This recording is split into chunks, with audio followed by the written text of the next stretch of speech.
Happy Holi. আমরা হোলিতে অনেক অনেক মজা করছি। আমাদের দেখেই বোঝা যাচ্ছে যে হোলিটা আসলেই আমাদের, যে আমরা কি পরিমাণে রং খেলেছি, আবির মেখেছি। শুধু তো আমাদেরকে তোমরা চিনতেই পারবে না যে আমরা কারা। হ্যাপি হোলি। বছরে একটাই দিন আসে, তাই খুব মজা করা উচিত। পুরানা মানো, এই বল হ্যাপি হোলি।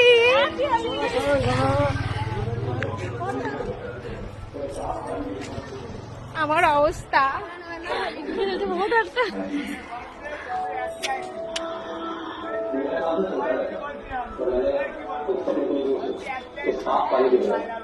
সায়ন, এই যে আমাদের সায়ন, আমার দিদি, আমরাই রং খেলেছি।